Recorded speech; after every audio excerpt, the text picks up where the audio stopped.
আসসালামু আলাইকুম সবাই। আজকে আমাদের লেকচার নাম্বার 5 থেকে আমরা স্টার্ট করব। সো আজকে যে টপিকস গুলো নিয়ে আমরা ডিসকাস করব, সো টপিকস গুলো আমরা একটু দেখে নেই।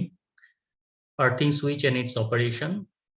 আর্থিং সুইচটা কি এবং এটা কিভাবে কাজ করে এবং এটার কানেকশনটা কিভাবে দেওয়া হয় লাইনের সাথে, সেটা নিয়ে আজকে আমরা ডিসকাস করব এবং এটার মেইন অবজেক্টিভটা কি। সেকেন্ড যে টপিকসটা আমরা ডিসকাস করব সেটা হচ্ছে হোয়াট ইজ ইনস্ট্রুমেন্টেশনাল ট্রান্সফর্মার।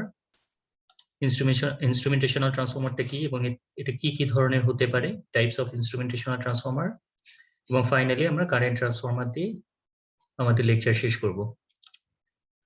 আচ্ছা, সো প্রথমে আসো আর্থিং সুইচ। আর্থিং সুইচটা কি? আর্থিং সুইচটা আমরা যদি দেখি ফিজিক্যালি দেখতে হচ্ছে এরকম।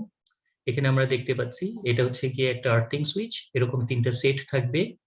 সো এখানে একটা সেট দেখানো আছে, এটা আর্থিং সুইচ। আর্থিং সুইচের কানেকশনটা একটু যদি আমরা দেখি তাহলে দেখতে পারবো এটা হচ্ছে কি আমাদের ইনপুট লাইন, অর্থাৎ ইনপুটটা এখানে এসে কানেক্টেড হবে, লাইনটা এখানে কানেক্টেড হবে, আর এটা হচ্ছে কি গ্রাউন্ড পোটেনশিয়াল। সো এটা হচ্ছে লাইন, এটা হচ্ছে গ্রাউন্ড, এবং লাইন আর গ্রাউন্ডের মাঝখানে একটা সুইচ থাকবে। সেই সুইচটা যদি আমরা একটু দেখি তাহলে দেখতে পারবো এটা হচ্ছে কি আমাদের সেই বারটা বা সুইচটা, যে সুইচটা দিয়ে আমরা কি করব, লাইনটাকে গ্রাউন্ডের সাথে কানেক্ট করব। সো এই জন্যই এটাকে আমরা বলতেছি আর্থিং সুইচ, অর্থাৎ যে সুইচটা লাইন এবং গ্রাউন্ডের মাঝখানে কানেক্টেড থাকবে সেই সুইচটাকেই আমরা বলতেছি আর্থিং সুইচ। সো আর্থিং সুইচটা কেন লাগে সেটা একটু খেয়াল করো, যে আমাদের মেইন যে কারণে আমাদের আর্থিং সুইচটা লাগে, earthing switch is used to discharge the voltage on the circuit to the earth for safety. অর্থাৎ লাইনটা যদি চার্জ অবস্থায় থাকে, সেই লাইনের চার্জটাকে ডিসচার্জ করার জন্য আমাদের মেইনলি আর্থিং সুইচটা ইউজ করা হয়। অর্থাৎ লাইনটাকে যখন আমরা ডিসচার্জ করতে চাবো তখন আমাদের কি করতে হবে, এই আর্থিং সুইচটাকে গ্রাউন্ডের সাথে কানেক্ট করে দিতে হবে, তাহলে এটা ডিসচার্জ হয়ে যাবে, লাইনটা আমাদের ডিসচার্জ হয়ে যাবে। So earthing switch is mounted on the frame of the isolator. So এই যে আর্থিং সুইচ, আমরা লাস্ট ক্লাসে আমরা দেখেছিলাম আইসোলেটর, এবং আইসোলেটরের যে ফিজিক্যালি দেখতে কিরকম সেটা দেখেছিলাম। সো আইসোলেটরটা দেখতে কিরকম সেটা যদি আমরা একটু দেখি, এই যে একটা লাইন, এই লাইনটা আমরা জানি যে আইসোলেটরটা সবসময় লাইনের সাথে সিরিজে কানেক্টেড থাকবে, এবং আইসোলেটরের যে বারগুলা থাকবে বা সুইচিং পজিশনটা থাকবে, সেই সুইচিং পজিশনটা কিন্তু আমাদের এই তিনটা যে আর্থিং সুইচের যে সাপোর্ট ইনসুলেটর আছে এই সাপোর্ট ইনসুলেটর বরাবর যাবে। সো সেটা এখানে কি বলতেছে সেকেন্ড পয়েন্টটা, earthing switch is mounted on the frame of the isolator. So আইসোলেটরের যে ফ্রেমটা, এটা হচ্ছে কি আইসোলেটরের ফ্রেম, এই আইসোলেটরের ফ্রেমটাকে যদি আমরা আর্থিং সুইচের ফ্রেম হিসেবে ইউজ করতে পারি, অর্থাৎ এই আইসোলেটরটা যদি এভাবে কানেকশন থাকে তখন এটা একটা আইসোলেটর হিসেবে কাজ করবে, এবং যখন এটা নিচের দিকে কানেক্টেড হবে তখন এটা একটা আর্থিং সুইচ হিসেবে অপারেট করবে। অর্থাৎ এটাকে আমরা এই আইসোলেটরের ফ্রেমটাকে আমরা আইসোলেটর হিসেবে তো অপারেট করাতে পারবোই, এবং সাথে সাথে যখন এটা গ্রাউন্ডের সাথে কানেক্টেড হবে তখন এটাকে আমরা আর্থিং সুইচ হিসেবে ইউজ করতে পারবো। সো একই ফ্রেমকে আমরা দুইটা পারপাসে ইউজ করতে পারি। আচ্ছা, থার্ড পয়েন্টে যেটা আছে সেটা একটু যদি দেখি আমরা, যে earth switch is located for each incomer transmission line and each side of the busbar section. So earthing switch আমরা কোথায় কানেক্ট করব? আর্থিং সুইচ নরমালি আমরা কানেক্ট করি ট্রান্সমিশন লাইনে, হাই ভোল্টেজ যে ট্রান্সমিশন লাইনগুলো আছে সেই লাইনগুলো চার্জড অবস্থায় থাকে। সো সেই চার্জটাকে ডিসচার্জ করার জন্য আমরা হাই ভোল্টেজ ট্রান্সমিশন লাইনে আমরা আর্থিং সুইচ কানেক্ট করব, অথবা বিভিন্ন ধরনের বাসবার যেগুলো থাকে 132, 33 কেবি যে বাসবার সেকশন গুলো আছে, সেই বাসবার সেকশন গুলাতে আমরা আর্থিং সুইচকে কানেক্ট করব বাসবারকে ডিসচার্জ করার জন্য। সো এই হচ্ছে কি আর্থিং সুইচটাকে কিভাবে কানেক্ট করব এবং কেন, কোথায় এটা কানেক্ট করতে হয় সেটা আমরা বললাম। সো এখন এটা কেন দরকার সেটা একটু দেখে নেই। Usefulness of earthing switch in high voltage transmission line. কেন আর্থিং সুইচকে আমরা ইউজ করব? সো যদি আর্থিং সুইচকে কেন ইউজ করব সেটা যদি দেখতে হয় তাহলে এই অনলাইন ডায়াগ্রামটা একটু আমরা ভালো করে দেখি, তাহলে আমাদের কাছে কনসেপ্টটা ক্লিয়ার হয়ে যাবে। সো এখানে কি আছে, এখানে একটা সোর্স আছে, সোর্সের সাথে কি থাকবে, আইসোলেটর থাকবে, সার্কিট ব্রেকার থাকবে, আইসোলেটর থাকবে। লাস্ট ক্লাসে আমরা বলেছিলাম যে সার্কিট ব্রেকারের মেইনটেনেন্সের জন্য আমাদের কি লাগে, আইসোলেটর লাগে। সো আইসোলেটর কয়টা থাকবে সেটা ডিপেন্ড করে সোর্স কয়টা। যদি সোর্স ইন্টারকানেক্টেড সিস্টেম হয় তাহলে আমাদের সার্কিট ব্রেকারের বোথ সাইডে আইসোলেটর কানেক্ট করতে হয়, এবং আমরা বলেছিলাম কি যে আইসোলেটরকে no load and no fault কন্ডিশনে আমাদের অপারেট করাতে হয়, অর্থাৎ যখন কোনো লোড নাই তখন আইসোলেটরকে অপারেট করানো যায়, আর যখন কোনো ফল্ট নাই তখনই আইসোলেটরকে অপারেট করানো যায়। লোডিং অবস্থায় যদি আইসোলেটরকে অপারেট করাই তাহলে আইসোলেটরের ওপেন হয়ে গেলে, যেহেতু এই আইসোলেটরের ভিতরে কোনো আর্ক এক্সটিংগুইশিং চেম্বার থাকে না, সো এখানে আর্ক বিল্ড আপ করবে, সো তখন এটা একটা অ্যাক্সিডেন্টাল অপারেশন হবে। সো সার্কিট ব্রেকারের পরে আমাদের আইসোলেটরকে ওপেন করতে হয়, অর্থাৎ সার্কিট ব্রেকার এবং আইসোলেটর ইন্টারলক করা থাকে। সার্কিট ব্রেকার যতক্ষণ পর্যন্ত ক্লোজ থাকবে ততক্ষণ পর্যন্ত আইসোলেটরকে ওপেন করা যাবে না। সার্কিট ব্রেকার যখন ওপেন হয়ে যাবে তখন আমরা আইসোলেটরকে ওপেন বা ক্লোজ করতে পারবো। সো এটাকে আমরা বলি ইন্টারলকিং। ইন্টারলকিং কেন বলতেছি? সার্কিট ব্রেকারের মাধ্যমে কাকে লক করা থাকবে? আইসোলেটর। সার্কিট ব্রেকার ক্লোজ, আইসোলেটরকে আমি জোর করে ক্লোজ করতে পারবো, ওপেন করতে পারবো না যতক্ষণ পর্যন্ত সার্কিট ব্রেকার ক্লোজ থাকবে। সার্কিট ব্রেকার ওপেন, তখন লক ছুটে যাবে, আর লক যখন ছুটে যাবে তখন আইসোলেটরকে আমরা ওপেন বা ক্লোজ করতে পারবো। সো সার্কিট ব্রেকারের দুই পাশে দুইটা আইসোলেটর থাকে। সার্কিট ব্রেকার এবং আইসোলেটরের অপারেশনটা কিভাবে একটা পরে একটা অপারেট করতে হয় সেটা আমরা পরে একটু ডিসকাস করব। আচ্ছা, এরপরে আসছে কি, এটা হচ্ছে একটা 11 কেভি বাই 132 কেভি ট্রান্সফরমার, যেটি স্টেপ ডাউন ট্রান্সফরমার, যেটা কানেক্টেড থাকবে সোর্সের সাথে। তার মানে সোর্স থেকে আমরা পাওয়ারটাকে সুইচ করতেছি কোথায়? 11 কেভি বাই 132 কেভি ট্রান্সফরমারে। তারপরে আমরা এটা হচ্ছে কি আমাদের 132 কেভি ট্রান্সমিশন লাইন। এই যে লাইনটা দেখতে পাচ্ছি, এই লাইনটা হচ্ছে 132 কেভি লাইন, অর্থাৎ লাইন টু লাইন ভোল্টেজ হচ্ছে 132 কেভি। তার মানে লাইন টু গ্রাউন্ড যে ভোল্টেজটা পাবো আমরা সেটা হচ্ছে কত ভোল্ট? 132/√3। তার মানে এটা অ্যাপ্রক্সিমেটলি 76 কেভির মতন। সো 76 কেভি মানে 76,000 ভোল্ট যদি লাইন টু গ্রাউন্ডের মধ্যে ডেভেলপ করে, যেহেতু ground potential 0, so line to গ্রাউন্ডের মধ্যে আমাদের পোটেনশিয়াল ডিফারেন্স কিন্তু হিউজ, 76 কেভি। ঠিক আছে, সো 76,000 ভোল্ট যদি ডেভেলপ করে তাহলে আমরা জানি পোটেনশিয়াল ডিফারেন্স হিউজ হওয়ার কারণে আমাদের এই যে লাইনে কিছু ক্যাপাসিটেন্স বিল্ড আপ করে, যে ক্যাপাসিটেন্সটাকে আমরা বলি ডিস্ট্রিবিউটেড ক্যাপাসিটেন্স, যেটাকে আমরা ভার্চুয়াল ক্যাপাসিটেন্সও বলে থাকি। ডিস্ট্রিবিউটেড ক্যাপাসিটেন্স বলতেছি কেন? কারণ potential difference with respect two ground লাইনের সাথে হিউজ পোটেনশিয়াল, সো এখানে পোটেনশিয়াল অনেক বেশি হওয়ার কারণে লাইনের মধ্যে কি ডেভেলপ করে? এই ডিস্ট্রিবিউটেড ক্যাপাসিটেন্স। এগুলাকে আমরা ভার্চুয়াল ক্যাপাসিটেন্সও বলে থাকি। এগুলো তো আর চোখে দেখা যায় না, ঠিক আছে, কিন্তু এটা আমাদের কিন্তু ডেভেলপ করবে। কি কারণে ডেভেলপ করবে? পোটেনশিয়াল ডিফারেন্স অনেক বেশি থাকার কারণে লাইন টু গ্রাউন্ডে। সো এটা কিন্তু তোমরা ফিজিক্যালি দেখতে পারবা না, বাট এটা কিন্তু থাকবে। সো এই ডিস্ট্রিবিউটেড ক্যাপাসিটেন্সটা ডেভেলপ করার কারণে আমাদের কি প্রবলেম হবে? যখন এটা আমরা 132 কেভি লাইনে আমরা যখন পাওয়ারটাকে সুইচ করব, তখন আমাদের লাইনটা 132 কেভি ভোল্টেজে এটা এই ক্যাপাসিটরটা চার্জ হয়ে থাকবে, অর্থাৎ এখানে ভোল্টেজটা ট্র্যাপ অবস্থায় থাকবে। সো আমি যদি লাইনটাকে এখন আইসোলেটও করি, আমরা ধরো লাইনে কাজ করতে চাচ্ছি, লাইনে যদি কাজ করতে চাই তাহলে আমাদের কি করে নিতে হবে? সো আমরা বলেছিলাম যে কোনো জায়গায় যদি কাজ করতে হয় মেইনটেনেন্সের জন্য আগে আমাদের সার্কিট ব্রেকারকে ওপেন করে নিতে হবে। এখন সার্কিট ব্রেকার ওপেন করলাম, সার্কিট ব্রেকার ওপেন করে আইসোলেটর ওপেন করলাম, তাহলে এখন কি হলো? এদিক দিয়ে কিন্তু কারেন্ট ফ্লো করা 0। সো এখন কিন্তু আমাদের ট্রান্সমিশন লাইনে কোনো কারেন্ট যাচ্ছে না। এই অবস্থায়ও কিন্তু আমি লাইনটাকে টাচ করতে পারবো না। কেন পারবো না? কারণ ক্যাপাসিটরটা কি হয়ে আছে? ক্যাপাসিটরটা এই 132 কেভি ভোল্টেজে বা 132 কেভি বাই √3 ভোল্টেজে এটা কি হয়ে আছে? চার্জ হয়ে আছে। সো যেহেতু এটা লাইন টু গ্রাউন্ডের ভোল্টেজ কত? 132/√3। সো এই ভোল্টেজে আমাদের এই ক্যাপাসিটেন্স গুলা বা ডিস্ট্রিবিউটেড ক্যাপাসিটেন্স গুলো কিন্তু চার্জ হয়ে থাকবে। সো এই যে চার্জ হয়ে আছে, আমরা জানি ক্যাপাসিটর কিন্তু ডিসচার্জ কিন্তু সাথে সাথে হবে না, ঠিক আছে, ডিসচার্জ হওয়ার জন্য একটা সময় লাগবে। সো আমি যদি এখন লাইনে কাজ করতে চাই তাহলে আমি কি খাবো? অবশ্যই শক খাবো, যেহেতু লাইনটা স্টিল চার্জড অবস্থায় আছে, যদিও কারেন্ট 0, কিন্তু লাইনটা যেহেতু চার্জ অবস্থায় আছে, সো আমি যদি টাচ করি লাইনে অবশ্যই শক খাবো। সো শক খাওয়ার হাত থেকে রক্ষা পাওয়ার জন্য আমাদের কি করতে হবে? লাইন টু গ্রাউন্ডের মাঝখানে একটা কি কানেক্ট করতে হবে? একটা আর্থিং সুইচ কানেক্ট করতে হবে। এই আর্থিং সুইচের অবজেক্টিভটা কি?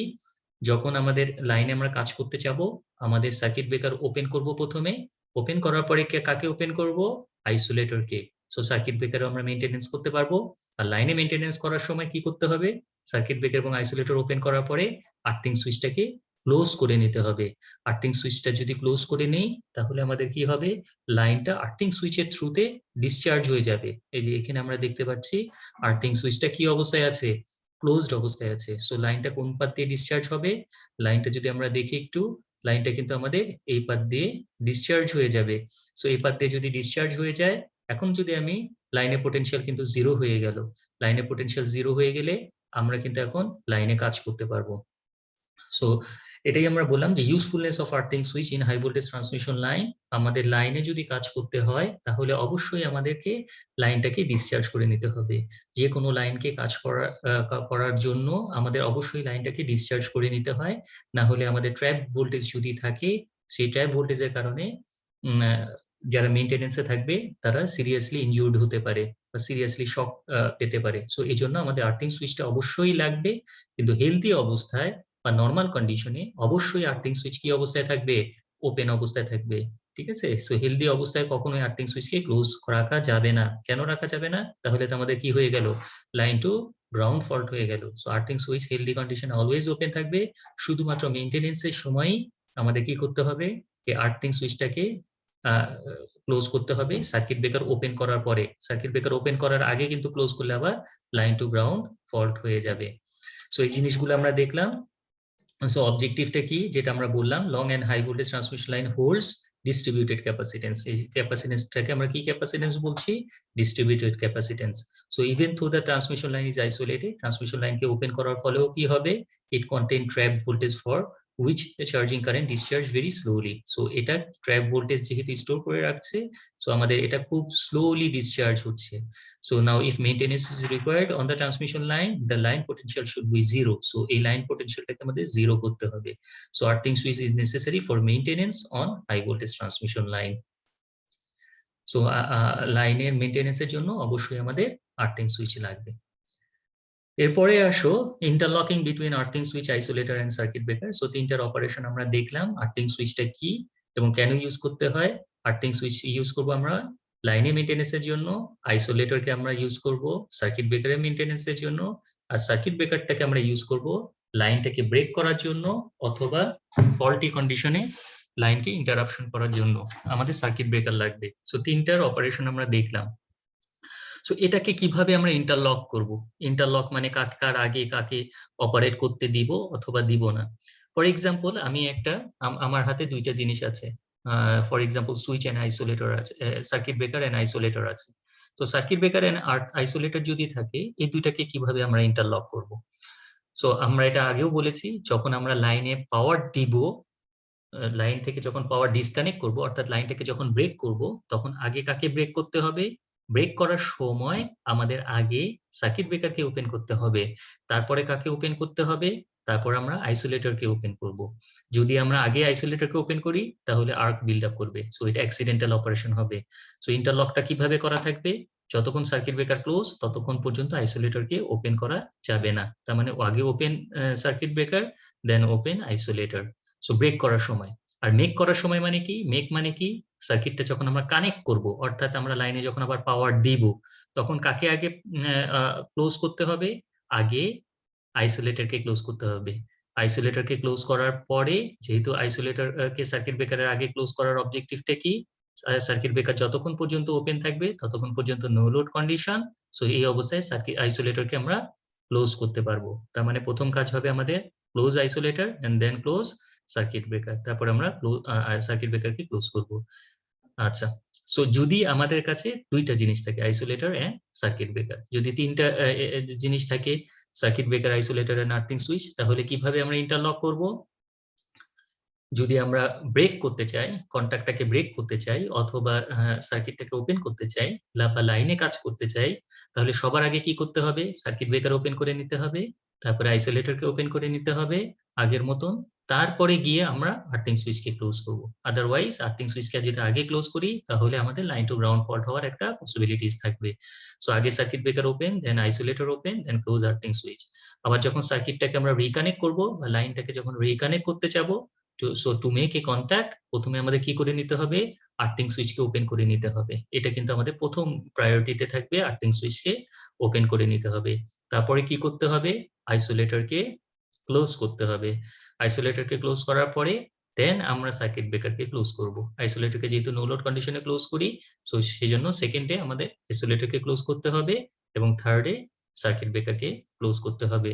যদি একটার আগে আরেকটা হয় তাহলে আমাদের কি হবে, অ্যাক্সিডেন্টাল অপারেশন হবে। সো অবজেক্টিভটা কি, সো অবজেক্টিভটা হচ্ছে to avoid mal operation accident এবং ভুল অপারেশন যাতে না হয়, এই কারণে আমাদের কি করতে হবে, অবশ্যই এই সিকোয়েন্সটা মেইনটেইন করতে হবে। এটা যেটাকে আমরা বলতেছি ইন্টারলকিং। আচ্ছা, এরপরে আসো হোয়াট ইজ ইনস্ট্রুমেন্টেশনাল ট্রান্সফর্মার। ইনস্ট্রুমেন্টেশনাল ট্রান্সফর্মার বলতে আমরা কি বুঝি? ইনস্ট্রুমেন্টেশনাল ট্রান্সফর্মার সাধারণত আমরা মেজারিং পারপাসে ইউজ করে থাকি, যেমন আমাদের আছে সিটি বা পিটি, এগুলোকে আমরা নরমালি ইনস্ট্রুমেন্টেশনাল ট্রান্সফর্মার বলি, যেটাকে কারেন্ট ট্রান্সফর্মার বা পোটেনশিয়াল ট্রান্সফর্মারও বলা হয়। So it is a transformer that is used in conjunction with any measuring instrument, অর্থাৎ যে কোনো মেজারিং ইনস্ট্রুমেন্টের সাথে আমাদের কি লাগবে, একটা ইনস্ট্রুমেন্টেশনাল ট্রান্সফর্মার লাগবে। ফর এক্সাম্পল, একটা লাইনের আমরা ভোল্টেজ, একটা হাই ভোল্টেজ লাইনে একটা ভোল্টেজ বা একটা কারেন্ট মেজার করতে যাচ্ছি, যেহেতু লাইনের ভোল্টেজ অনেক হাই এবং কারেন্টও অনেক হাই, সো সরাসরি আমরা যদি মিটার দিয়ে কারেন্ট বা ভোল্টেজকে সেন্স করতে চাই তাহলে আমাদের অনেক লার্জ মেজারিং ইকুইপমেন্ট লাগবে, অর্থাৎ যার ইনসুলেশন স্ট্রেংথ হতে হবে কি অনেক বেশি। সো এটা কস্ট এফেক্টিভ হবে না, কারণ 132 কেভি মেজার করার জন্য 130,000 ভোল্ট মেজার করার জন্য আমাদের কতটা হেভি মেজারিং ইকুইপমেন্ট লাগবে এটা বুঝতেই পারতেছো। সো এই কারণে আমাদের কি করতে হবে, আমাদের ভোল্টেজটাকে কমাতে হবে। এখন কিভাবে কমাতে পারি, আমরা ইউজ করতে পারি পোটেনশিয়াল ট্রান্সফর্মার, আমরা এই কারেন্টটাকে কমানোর জন্য ইউজ করতে পারি সিটি। সো আমাদের সিটি বা পিটির মাধ্যমে ভোল্টেজ বা কারেন্ট কিভাবে কমে, আমরা এটাকে স্টেপ ডাউন করতে পারি, ভোল্টেজটাকে আমরা ইজিলি স্টেপ ডাউন করতে পারি। অর্থাৎ আমাদের প্রাইমারি সাইডে যে নাম্বার অফ টার্নস থাকবে, সেকেন্ডারি সাইডে যদি নাম্বার অফ টার্নস কমাই তাহলে ভোল্টেজটা স্টেপ ডাউন হবে। আর আমরা যদি প্রাইমারি সাইডে থেকে সেকেন্ডারি সাইডে ভোল্টেজটা বাড়াই, প্রাইমারি সাইডের থেকে সেকেন্ডারি সাইডে যদি নাম্বার অফ টার্নস বাড়াই তাহলে আমাদের কি হবে, ভোল্টেজটা আপ হবে বাট কারেন্টটা কিন্তু ডাউন হবে, যেহেতু বোথ সাইডে আমাদের পাওয়ারটা সেম থাকবে। সো এই যে মেজারিং ইনস্ট্রুমেন্টের জন্য যে আমরা ইনস্ট্রুমেন্টেশনাল ট্রান্সফর্মার ইউজ করতেছি, এটা কোথায় কানেক্টেড থাকবে, এটা থাকবে লাইন এবং মেজারিং ইকুইপমেন্টের মাঝখানে। সো আমাদের সেটাই বলতেছি, it's a transformer that is used in conjunction with any measuring instrument। তার মানে লাইন এবং মেজারিং ইনস্ট্রুমেন্টের মাঝখানে কি থাকবে, এই অ্যামিটার থাকবে, অথবা কি থাকবে আমাদের সিটি বা পিটি। ঠিক আছে, সো মেজারিং ইনস্ট্রুমেন্ট বলতে আমরা কি বুঝতেছি, অ্যামিটার অথবা ভোল্ট মিটার, ঠিক আছে, অথবা ওয়াট মিটার। ওয়াট মিটারের ক্ষেত্রে আমার কি লাগে, ওয়াট মিটারে আমরা জানি যে পাওয়ার মেজার করে ওয়াট মিটার। সো ওয়াট মিটারে পাওয়ার মেজার করার জন্য আমাদের কি লাগবে, ভোল্টেজ ইনটু কারেন্ট। সো আমাদের সেক্ষেত্রে কি লাগবে, সিটিও লাগবে, সিটির কানেকশনও লাগবে ওয়াট মিটারে, এবং পিটির কানেকশনও লাগবে। অ্যামিটারের ক্ষেত্রে শুধুমাত্র সিটির কানেকশন লাগবে, আর ভোল্ট মিটারের ক্ষেত্রে শুধু পিটির কানেকশন লাগবে, আর ওয়াট মিটারে সিটি এবং পিটি দুইটাই লাগবে। আচ্ছা, এখন যদি কারেন্টের ম্যাগনিটিউডটা অনেক বেশি হয় তাহলে তো আমাদের অ্যামিটার আর ভোল্ট মিটার দিয়ে আমরা আমাদের এই কারেন্টটাকে আমরা মেজার করব না। তখন সেক্ষেত্রে আমরা যেটা করব সেটা হচ্ছে যে সার্কিটটাকে আইসোলেট করতে হবে। সো সার্কিটটাকে আইসোলেট করার জন্য আমাদের আরেকটা সিটি আছে, যে সিটিটাকে আমরা বলি প্রোটেক্টিভ সিটি। এটা একটু পরে আমরা দেখব। এই প্রোটেক্টিভ সিটির মাধ্যমে আমরা কি করব, কারেন্টটাকে সেন্স করে কাকে সিগন্যাল দিব, রিলে হচ্ছে কি বলছিলাম, একটা ডিসিশন মেকার। সো সে কি নিবে, একটা ডিসিশন নেবে যে সিস্টেমে একটা ফল্ট হয়েছে। সো ফল্ট হয়েছে যখন সে ডিসিশনটা নেবে, নেওয়ার পরে সে কি কাকে সিগন্যাল দিবে, সে তখন সার্কিট ব্রেকারকে সিগন্যাল দিবে যে সার্কিট ব্রেকার যেন তাড়াতাড়ি করে অপারেট করে। তার মানে মেজারিং এর জন্য আমাদের অ্যামিটার সিটির সাথে অ্যামিটার এবং ভোল্টমিটার কানেকশন হবে, আর যখন সিস্টেমে একটা ফল্ট হবে, সো ফল্টটা যখন ডিটেকশন হবে তখন সিটি থেকে কানেকশন যাবে আমাদের কোথায়, প্রোটেক্টিভ ইকুইপমেন্টে। আমরা লাস্ট ক্লাসে বলেছিলাম আমাদের দুই ধরনের সিটি হয়, একটা হচ্ছে কি মেজারিং সিটি, যেটা শুধুমাত্র মেজারমেন্ট পারপাসে ইউজ হয়, যেটার কানেকশন যাবে অ্যামিটারে, আর আরেকটা হচ্ছে কি প্রোটেক্টিভ সিটি, যেটার কানেকশন যাবে আমাদের রিলেতে। সো দুই ধরনের ইনস্ট্রুমেন্টেশনাল কারেন্ট ট্রান্সফর্মার হয়ে থাকে। আচ্ছা, so it utilizes the current transformation and voltage transformation properties to measuring high AC current and voltage। So আমরা যেটা বললাম যে হাই ভোল্টেজ লাইনে আমরা সরাসরি কারেন্ট বা ভোল্টেজকে মেজার না করে আমরা কার থ্রুতে মেজার করি, আমরা এই ইনস্ট্রুমেন্টেশনাল ট্রান্সফর্মারের থ্রুতে কারেন্ট বা ভোল্টেজ মেজার করে থাকি। কি কি টাইপের ইনস্ট্রুমেন্টেশনাল ট্রান্সফর্মার হয় সেটা বললাম, যে কারেন্ট ট্রান্সফর্মার হতে পারে এবং পোটেনশিয়াল ট্রান্সফর্মার হতে পারে। আর অ্যাপ্লিকেশনটা কি, অ্যাপ্লিকেশন হচ্ছে for measuring of high AC current.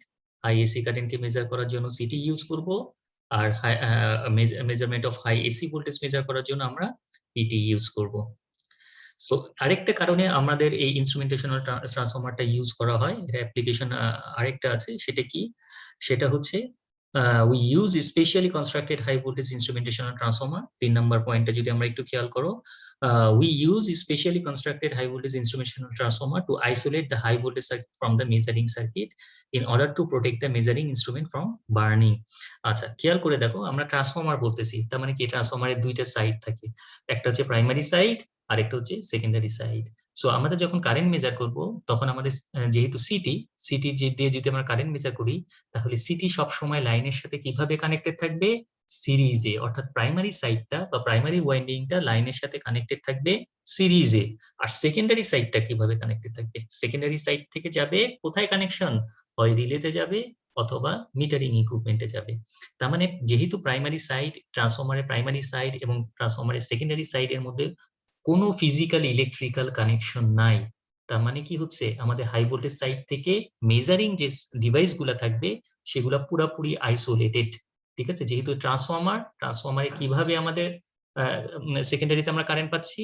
Just induction প্রসেসে। ঠিক আছে, সো ইন্ডাকশনের মাধ্যমে কিন্তু প্রাইমারি সাইডটা সেকেন্ডারি সাইডে কানেক্টেড। ফিজিক্যাল কোনো ইলেকট্রিক্যাল কানেকশন কিন্তু সরাসরি লাইনের সাথে মেজারিং ইকুইপমেন্টের নাই। তার মানে কি হচ্ছে, মেজারিং ইকুইপমেন্টের সাথে থেকে হাই ভোল্টেজ লাইনের মাঝখানে একটা কি থাকছে? আইসোলেশন থাকতেছে। সো এই আইসোলেশনটা আমাদের দরকার। সো সেটাই বলতেছে 3 নাম্বার যে অ্যাপ্লিকেশন এই ইনস্ট্রুমেন্টেশনাল ট্রান্সফরমারের, সেটা কি? We use a specially constructed high voltage instrumentation transformer to isolate the high voltage circuit from the measuring circuit. So measuring circuit বলতে অ্যামিটার ভোল্টমিটার বুঝাচ্ছি, আর হাই ভোল্টেজ সাইড বলতে হাই ভোল্টেজ লাইন বুঝাচ্ছি, in order to protect the measuring instrument from burning. So high voltage এর থেকে high voltage লাইনের voltage অথবা current এর হাত থেকে রক্ষা পাওয়ার জন্য আমাদের অবশ্যই এখানে আইসোলেশন থাকতে হবে। সো এটা হচ্ছে কি আমাদের 3 নাম্বার অ্যাপ্লিকেশন ইনস্ট্রুমেন্টেশনাল ট্রান্সফরমারের। আচ্ছা, ইনস্ট্রুমেন্টেশনাল ট্রান্সফরমার দুই ধরনের হয় বললাম, একটা হচ্ছে কি কারেন্ট ট্রান্সফরমার, আর একটা হচ্ছে ভোল্টেজ ট্রান্সফরমার।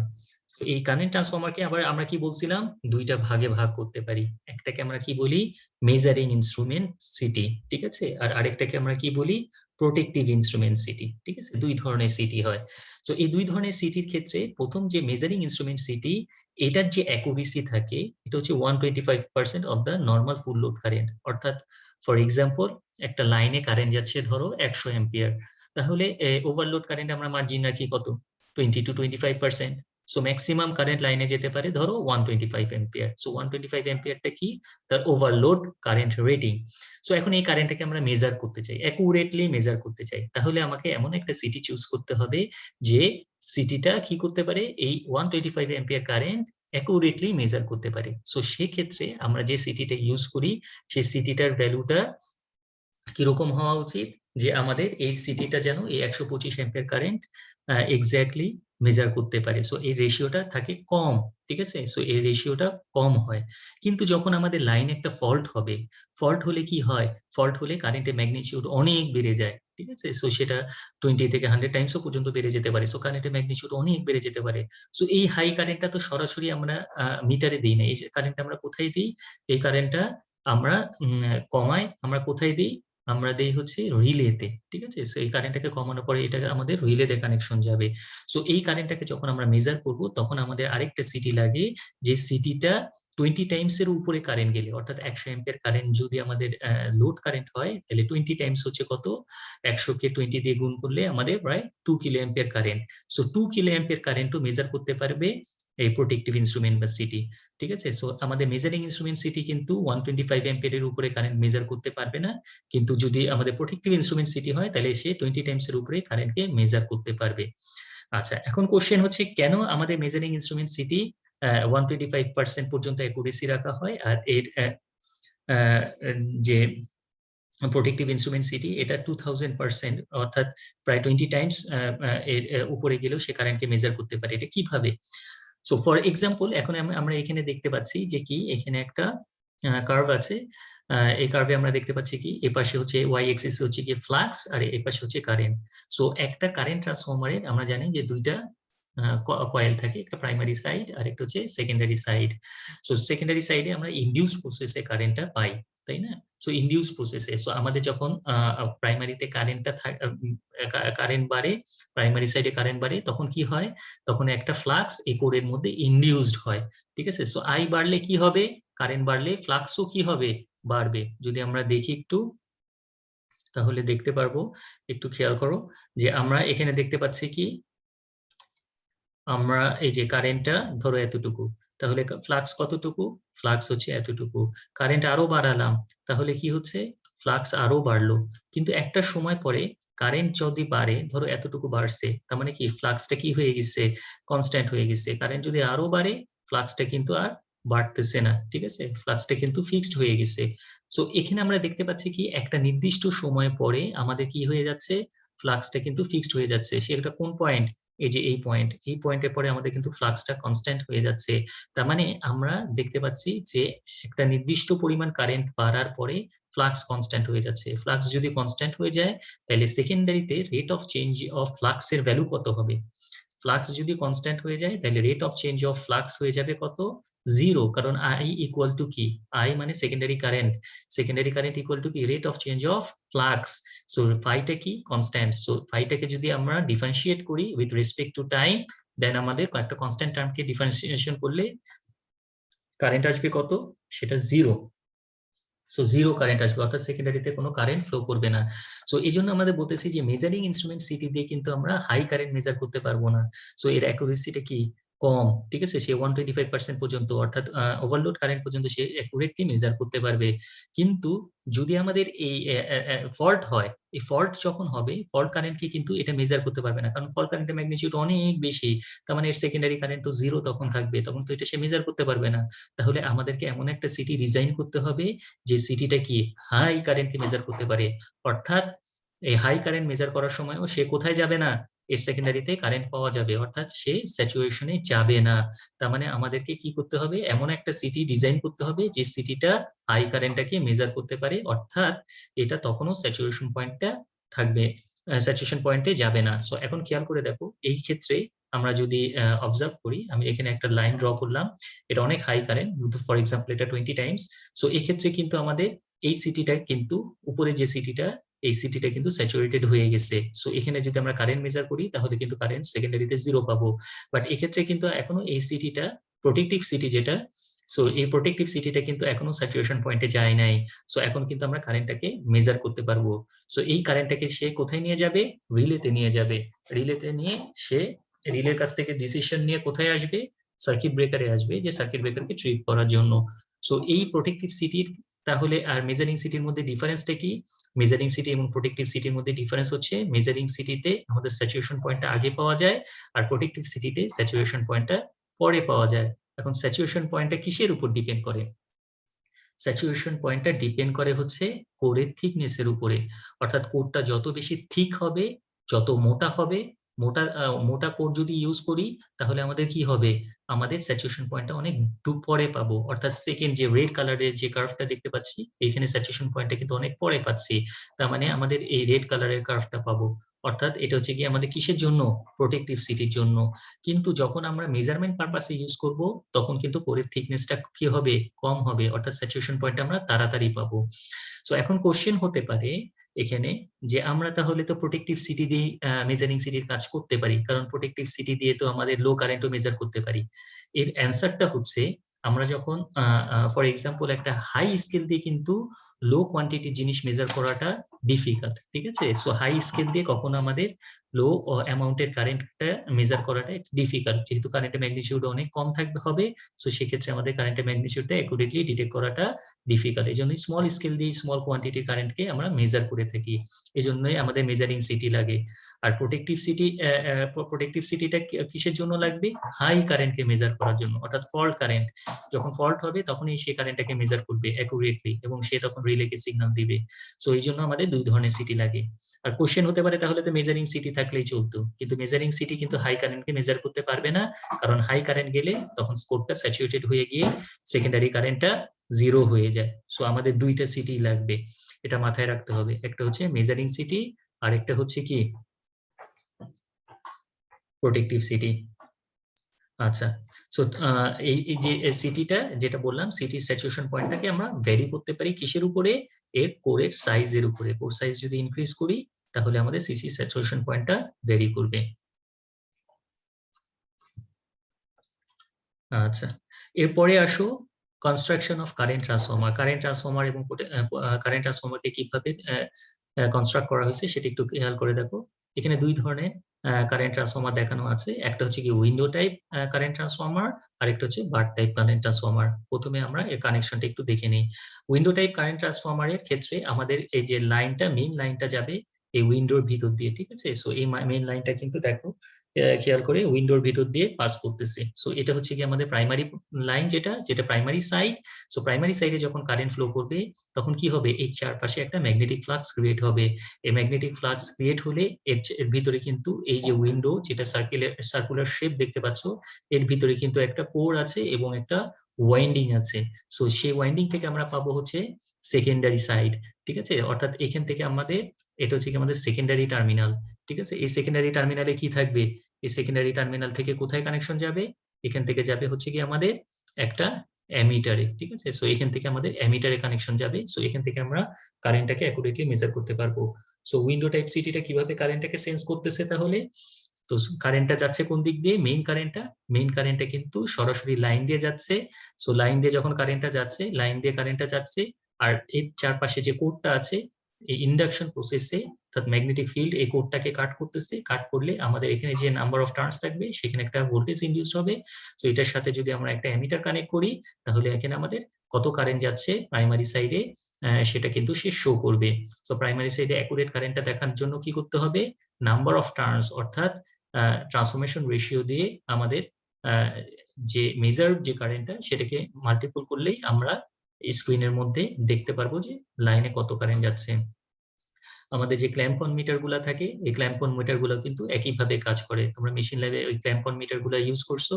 সেই ক্ল্যাম্প-অন মিটারের ক্ষেত্রেও কিন্তু যখন কারেন্ট মেজার করতে হয় তখন ক্ল্যাম্প-অন মিটারের যে উইন্ডোটা আছে সেই উইন্ডোর ভিতরে কিন্তু আমাদের ওয়্যারটাকে পাস করাতে হয়। তাহলে আমরা এর সেকেন্ডারিতে বা মিটারের থ্রুতে কিন্তু আমরা কারেন্টটা কারেন্টটাকে আমরা দেখতে পাই, যেটা ডিসপ্লের মাধ্যমে আমরা দেখতে পাই। সো এটাকে আমরা বলতেছি উইন্ডো টাইপ সিটি। সো এখান থেকে দেখতে পাচ্ছ যে প্রাইমারি সাইডের সাথে সেকেন্ডারি সাইডের কিন্তু কোনো ফিজিক্যাল কোনো ইলেকট্রিক্যাল কানেকশন নাই। জাস্ট ইনডিউস প্রসেসে কিন্তু আমাদের কারেন্টটাকে সেন্স করতেছে, সেন্স করে কারেন্টটাকে অ্যাকুরেটলি মেজার করতেছে। সো এটা হচ্ছে গিয়ে উইন্ডো টাইপ সিটি। আর আরেকটা হচ্ছে গিয়ে বার টাইপ সিটি। সো বার টাইপ সিটি হচ্ছে গিয়ে নর্মাল ট্রান্সফরমারের মতন। এটার ইনপুট আউটপুটটা একটু দেখে নাও। ইনপুটটা কিরকম হবে? ইনপুটটা হচ্ছে কি আমাদের এটা, এই পাশটা হচ্ছে কি আমাদের ইনপুট সাইড, আর এই পাশটা হচ্ছে কি আমাদের আউটপুট সাইড, ঠিক আছে? সো এটা হচ্ছে আমাদের ইনপুট আর এটা হচ্ছে আউটপুট, অর্থাৎ এটা হচ্ছে লাইন, প্রাইমারি সাইড যেটা। সো এটা হচ্ছে কি প্রাইমারি সাইড, আর সেকেন্ডারি সাইডটা হচ্ছে এখানে। এখান থেকে আমাদের কোথায় যাবে? এখান থেকে আমাদের অ্যামিটারে কানেকশন যাবে। সো এটা জাস্ট একটা নর্মাল একটা ট্রান্সফরমারের মতন। সেই ট্রান্সফরমারের দুইটা সাইড থাকে, আমরা জানি প্রাইমারি এন্ড সেকেন্ডারি। প্রাইমারি সাইডটা থাকবে হচ্ছে গিয়ে লাইনের সাথে কানেক্টেড, যেভাবে লাইনটা যাচ্ছে, আর সেকেন্ডারি সাইড থেকে আমাদের যাবে মিটারে কানেকশন। সো এই গেল হচ্ছে কি আমাদের construction current transformer. So CT has a primary coil of one or more turns made of thick wire connected in series with the lines whose current is to be measured.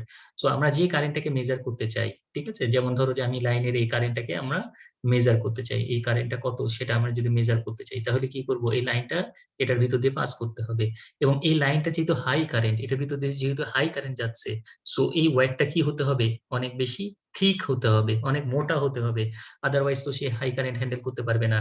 এবং এটা কিভাবে connected থাকবে? Connected in series with the line, ঠিক আছে? আর secondary সাইডটা কি?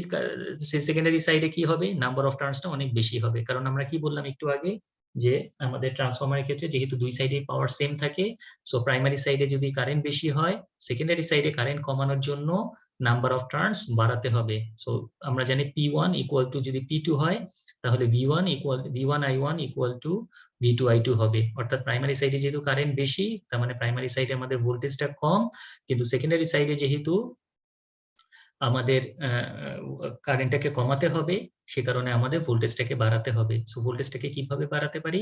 Number of turns বাড়ানোর ফলে। সো নাম্বার অফ টার্নস যদি আমরা বাড়াই তাহলে আমাদের ভোল্টেজ বাড়বে কিন্তু কারেন্ট কমবে। সো এটা মাধ্যমে আমরা কি করতে পারি? কারেন্টটাকে মেজার করতে পারি, কারেন্টটাকে কমায় আমরা মিটারের থ্রুতে মেজার করতে পারি। So the secondary consist of a large number of turns made of fine wire. So যেহেতু আমাদের সেকেন্ডারিতে নাম্বার অফ টার্নসটা অনেক বেশি, হ্যাঁ, সো এবং এখানে কারেন্টের ভ্যালুটা যেহেতু অনেক কম, সো এই কারণে আমাদের এই ওয়্যারটার থিকনেসটা হবে কি অনেক কম, ঠিক আছে, অনেক থিন ওয়্যার হবে, যেটাকে আমরা ফাইন ওয়্যারও বলি। সো এই ফাইন ওয়্যারের মাধ্যমে যেহেতু নাম্বার অফ টার্নস বেশি হওয়ার কারণে আমাদের ভোল্টেজ বেশি হবে, কারেন্ট কম হবে, সো এটা ফাইন ওয়্যারের মাধ্যমে আমরা মেজার করতে পারবো। এবং এটা যাবে কোথায় কানেকশন, রিলে অথবা এমিটারে। তো the primary and the secondary কারেন্টকে বা সিটি রেশিওকে নরমালি আমরা 100/1 বলি অথবা 1000/5 বলি বা 100/5 বলি, বিভিন্ন ধরনের সিটি রেশিও হতে পারে।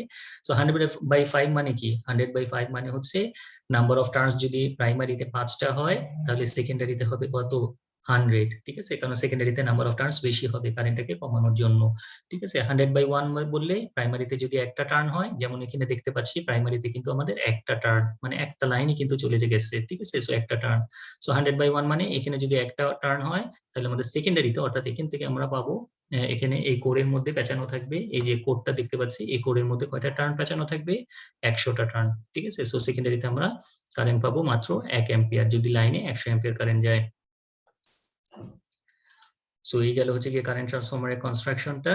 এখন ফাইনালি আমরা দেখি যে আমাদের কারেন্ট ট্রান্সফরমারটাকে কিভাবে লাইনের সাথে কানেক্টেড থাকে।